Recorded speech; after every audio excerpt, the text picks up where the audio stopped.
On today's Primetime local news, the city of Lloydminster breaks ground on the new event arena.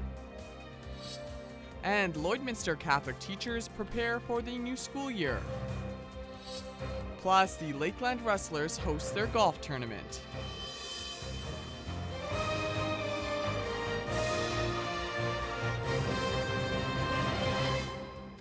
Primetime local news, serving the Lakeland and Midwest regions. Good evening, I'm Jace Mackey. Hello and welcome to Primetime Local News. We begin tonight with some big news here in Lloydminster.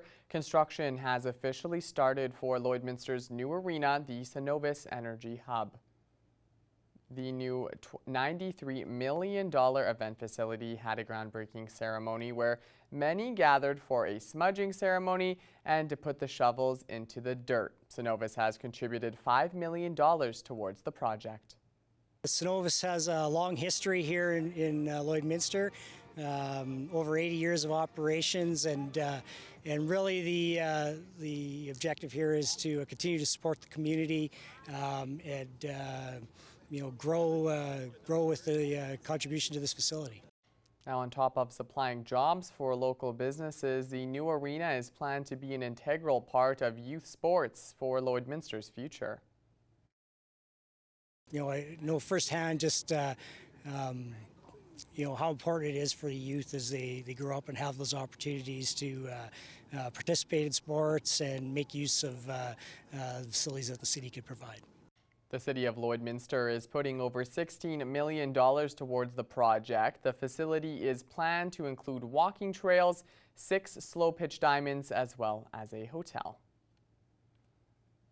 And sticking with local news, while students in Lloydminster are getting ready to head back to class, today teachers in the Catholic School Division came together to learn and prepare for the year ahead.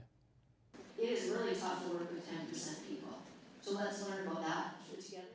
LCSD teachers and staff gathered together at the Vic Juba this morning to hear from motivational speaker Darcy Lang. Lang hoped to give the teachers some tools to use heading into the new school year, including focusing on positive aspects of their lives. Teaching is one of the most important jobs in the world. So I'm going to really challenge teachers today to make sure they show up the example of what they want their students to be, and to be a loving, in this Catholic School Division, to be a loving presence, not only again for the person in the mirror, but how they show up in the school, because that's going to make a huge difference on how the year will ripple out to be. Now, this is just one of the events planned in the coming days. Back-to-school bashes are planned at different schools throughout the district, and a 400-person mass will take place on Thursday. And certainly it's the back-to-school bashes this week and the times when we get to see kids excited and running towards the building and finding out what class they're in and looking for their teacher and all those really, all those things that happened in the last week before school. We can't wait. And Shelby Clark is here for a look at weather. Now, today we had another warm day in Lloydminster, but not as sunny as we've been seeing, at least yesterday, hey? I know, we have been seeing some beautiful days throughout this week, getting past that 30-degree mark. Yeah. So some scorchers, and then we slightly cooled down today, so we were kind of looking at those mid-20s, closer to that 30-degree mark. But we haven't been seeing too much sun peeking behind those clouds. It's been a very cloudy day, but at least it is still warm out there, so I'll give it that. So feels like there might be a storm coming possibly, though. I guess you'll be able to tell us that in a little bit. I know. Been looking into it. Doesn't seem like so likely right now, but it might be turning more and more into a higher chance of a storm coming. So we shall see. But right now we are just sitting at 26 here in the border city. So like I was saying, we were kind of cooling down from what we saw for the past couple days.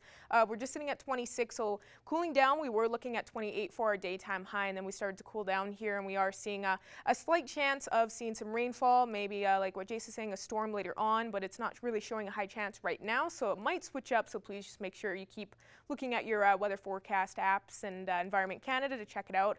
But right now we're sitting at 26, and we have been seeing some cloudy conditions, so hopefully everybody is still enjoying their their day, because I would say it still has been a beautiful day. At least it has been warm out there, because we are going to be seeing it cool down for the next couple days as we slowly head into the long weekend.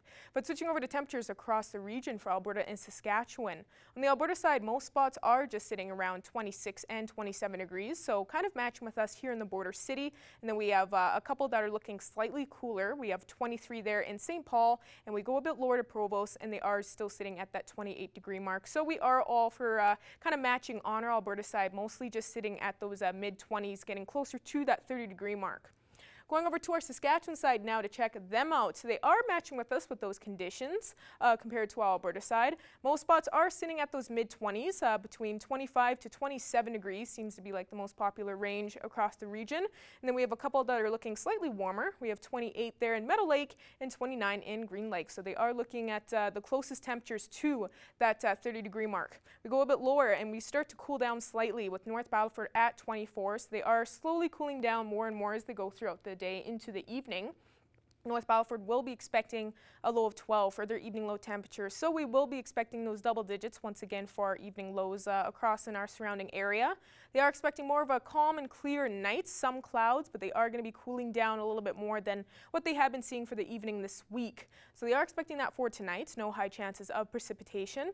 Then for their Thursday, daytime high of 24 once again, so they will be kind of matching with those conditions with what they saw today. Another cloudy day. They aren't expected to see much sun peeking behind those clouds, unfortunately, and they are going to be seeing around a 25% chance of precipitation, so it's kind of going to be playing it by ear. You know, you never know if you're going to be getting some rainfall, but it might switch up. For Cold Lake tonight, they will be going down to a low of 14, so not too bad of an evening low temperature, slightly warm. They are expected a thunderstorm around this evening, so be prepared for that, around a 40% chance, so just be on the lookout for Cold Lake tonight. And then for their Thursday, they will be looking at a daytime high of 23, so they will be cooling down from what they saw today, and they will be expecting some showers in the area as they go on through the day. So going to be seeing some moisture in our surrounding area. For us here in the border city, we will be going down to low of 13. We aren't seeing a high chance of some precipitation or storm, so that should be the plan for tonight, seeing more of a cool and calm evening. And then for our Thursday, we'll be looking at a daytime high of 23, so we will cool down from what we saw today. But we are expecting some precipitation throughout the day tomorrow, so be prepared for that. So make sure you still have your umbrellas ready there. And ending off the look at your 3-day forecast, we'll be expecting that for our Thursday, and then we start to warm up just in time for the long weekend as we head into Friday and Saturday. So be prepared. We should have a beautiful weekend here in the border city. And that's all I have for now. For first look at your weather forecast. Looking forward to those warm conditions, Shelby. Thank you for that. After the break, why the FSIN is considering taking the province and the feds to court.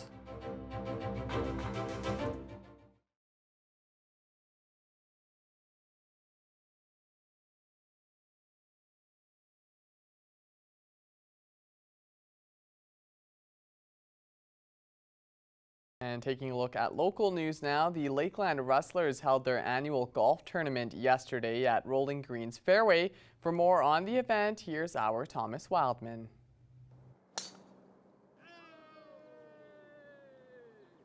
The Rustlers Golf Tournament saw 25 teams hit the links on Rolling Greens fairways, with many Lakeland alumni and local businesses supporting the Rustlers. So today is obviously a beautiful day out here. We have just under 100 golfers coming out to support our student athletes here at Lakeland.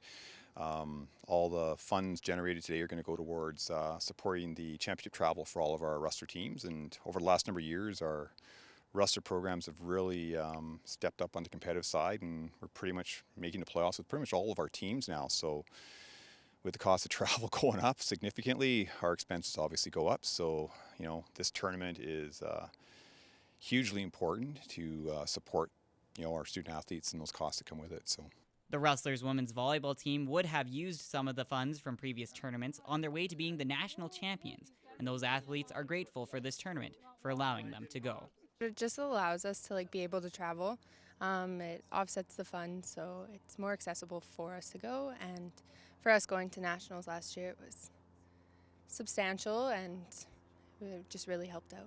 Rustlers players from all of the teams were in attendance at each hole, talking to the tournament players, which is very important, as many of those in attendance also support the Rustlers in other ways. I think it's really important, especially our team being mainly community funded. I think it's important that we give back to the businesses, show how much we appreciate their support. just by being here, having a good conversation with them, and getting to know them a little better. The Rustlers will be starting up with their first games in soccer on September 9th. Thomas Wildman, Primetime, local news. And now time for us to check in once again with Shelby Clark for another look at weather.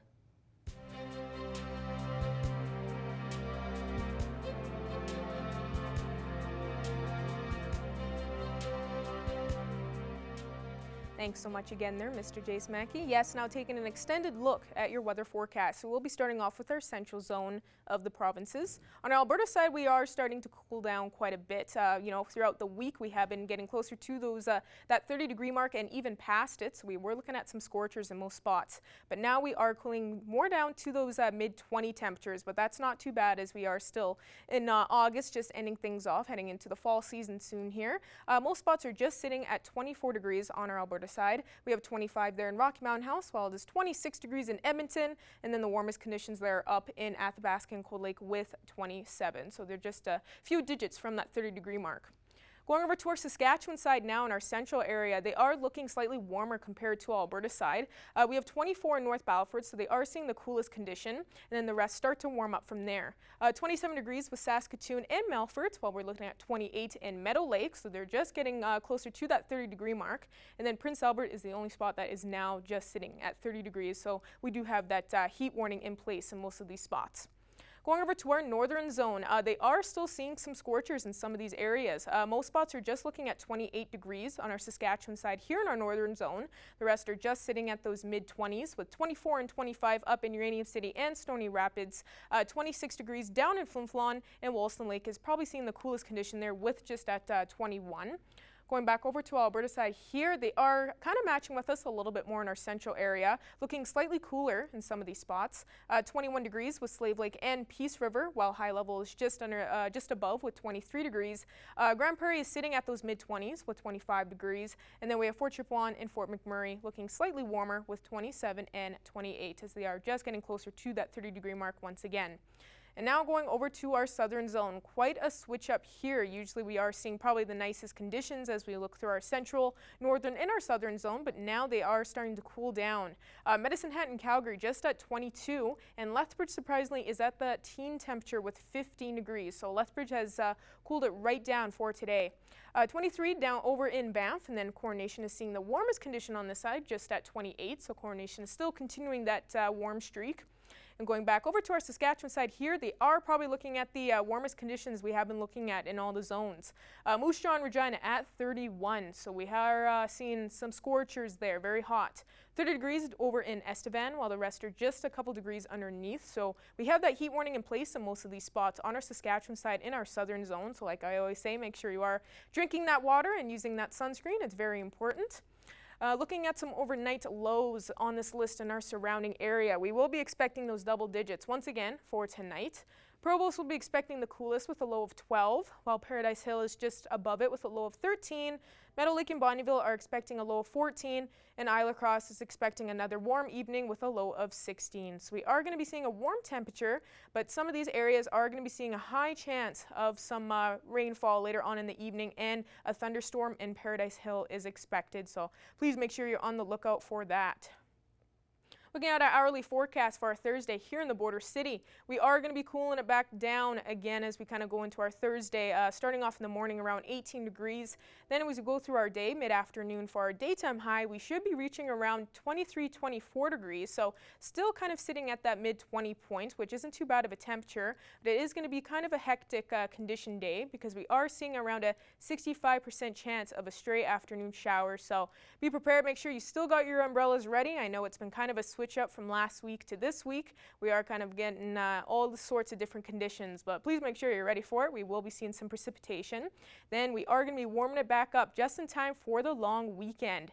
26 Friday with a mixture of some sun and cloud, and we will be seeing those beautiful temperatures and conditions continue into our Saturday and Sunday, and then we will be starting to cool it back down to that 20-degree mark next Monday, and as we head through next week, we will be seeing just sitting at those teen temperatures to 20 degrees. That's all I have for now. Our Jace Mackey will have more news coming up after the break.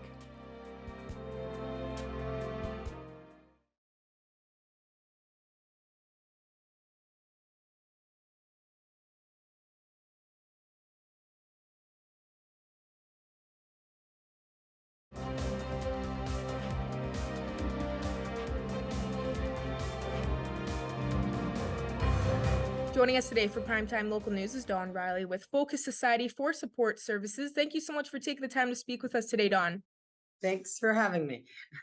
Of course, no problem, because we are speaking on the first annual Vermilion Street Jamboree. So this sounds very exciting. And, even though the fact it's going to be the first annual one, that's really amazing. So starting off, tell us what this event is all about. So the event is actually a fundraiser for Focus for all three of our programs. We have one in Lloydminster and two that are based out of Vermilion. And we're actually doing it in conjunction with our public library in Vermilion and our class, which is adult learning. They're taking care of the dinner that evening. And so we're going to share the proceeds from the night. And so what it is a shrimp and pasta dinner that they are catering to, and live band, the Audibles from Edmonton are coming.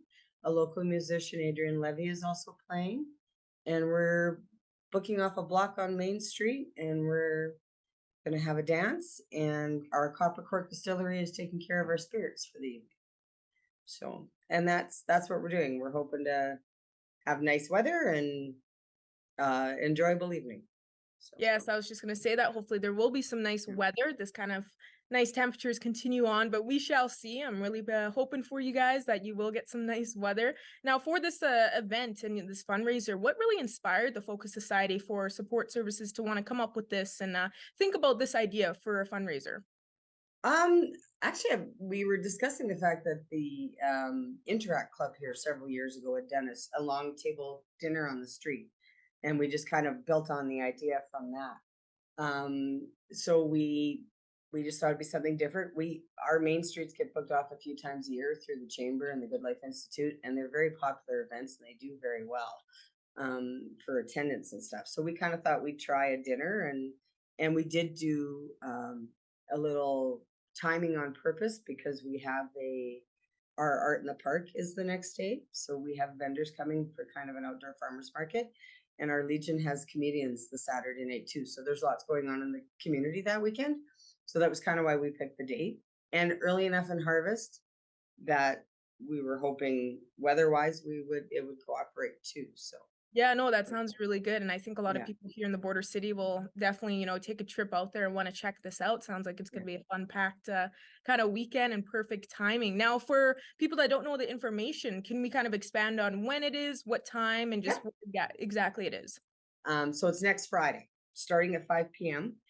Dinner's at 6. Band the Audibles should be able to take the stage between 7:30 and 8, is kind of our goal. Adrian is going to play before dinner and through dinner as our music that way. And once the Audibles step up to the plate, where it's hopefully just some fun dancing and hanging out and some community fun. We have invited all of our local nonprofit and sports teams and kids groups to actually come and have info booths on the outside of the event. Just information kiosks of what kinds of things Vermilion offers through the winter and the spring, and all our different groups that are in the area too. So hopefully people can get that chance to see them. So for people wanting to find some more information, where can they look online? Okay, so you can go to our web page, which is focussociety.ca, or our Facebook page.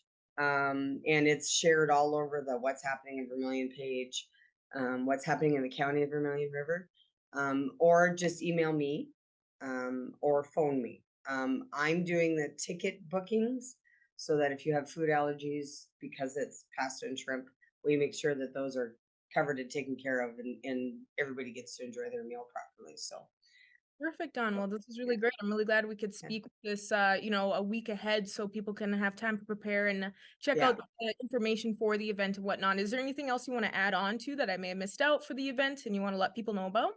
Well, tickets are $60 a person, but if you get a table of 8, somebody gets to eat for free. So we only did a table of 8 for $420 versus for $80. Awesome. Well, once again, thank you so much for joining us today, Dawn. It's been great, and I think you'll see some strong support. So thank you for joining us today. Well, thanks for having us. I appreciate that.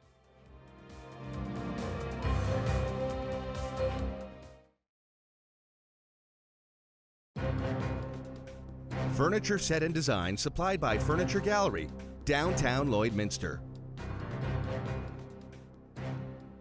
All right, Ty, first off, thank you so much for joining me today. It's an absolute pleasure to get you on. You just released your song, Burning Down the Barn with the Hunter Brothers, of course, and I love this song so much. I have it on all my playlists, even on my gym playlist, because it is so upbeat and it is so fun. And it answers the question as to why the chicken crossed the road. We finally got that answer, but tell us a bit more about the song and how it came to be. Well, thank you so much, first of all, for having me today and for your very kind words.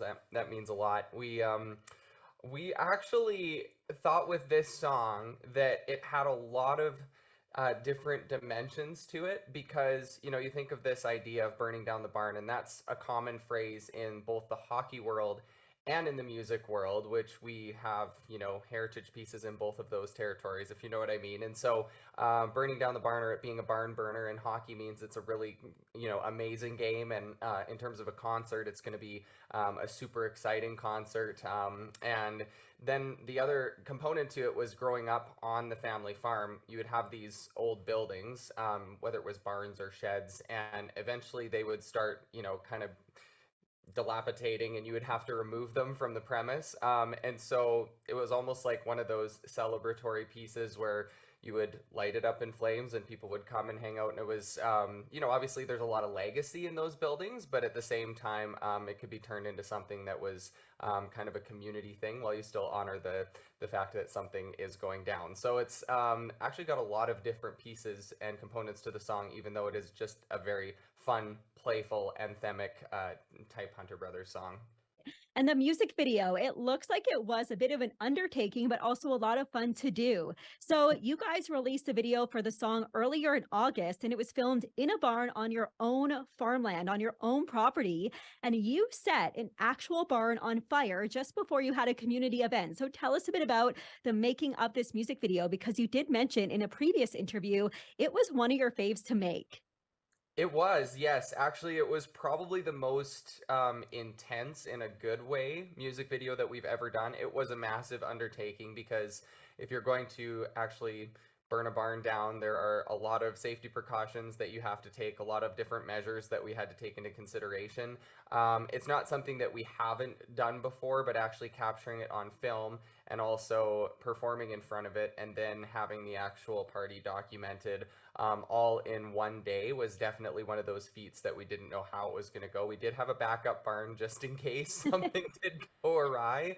But me and one of my absolute best friends in the world, Adler Irwin, who is part of Irwin Films, well, actually he's the founder of Irwin Films, we went back and forth and discussed this concept inside out and backwards, so that we could make sure that we actually captured the footage and content that we needed. Although we weren't 100% sure how everything was going to line up and go, it actually ended up being almost a perfect day for shooting. We had dancers, the Outlaw Dance crew from Calgary come down, and so that was a lot of fun because we had a party in the barn before it actually went down, and it was actually filmed in that space. So there was a lot of sentiment. Some people were feeling a little bit emotional over the course of the day because anytime a legacy piece does actually get burnt, it is one of those things where, you know, people were wincing a little bit inside. But again, this was also a time capsule that we'll have for the rest of our lives, and the experience around it was really special. So, and we have it documented now. That is the coolest, and it is a great video. So well done. Now, you guys are going to be spending some time on the road throughout the winter, throughout the fall. I should say throughout the fall and the winter. Fall comes first, of course. The Burning Down the Barn tour. You guys are pretty much going coast to coast, almost all over the prairies. So tell us a bit about this tour, how it came to be. Are there any stops that you're looking forward to making the most? Wow. Well, first of all, I could not be more excited because this tour was supposed to transpire in 2021. So we're only 2.5 years late to the party. You know, this was something that was, there's been a lot of love that's been put into it. over the years because you work towards that first headlining tour, but obviously due to unforeseen circumstances, it couldn't happen. And so I think all of that pent-up energy from the last couple years is going to be deposited directly into these shows, and hopefully it is an experience that we leave people feeling joyful and something that they'll remember for the rest of their lives. It's got lots of different components to it. We like to have a lot of fun. There's usually some theatrics, maybe some backflips that work their way into the shows. And then there's also the opportunity in these longer shows to be able to sit down and talk about our heritage and just give people 5-part harmony from all the brothers. So that's really special in the midst of the show as well.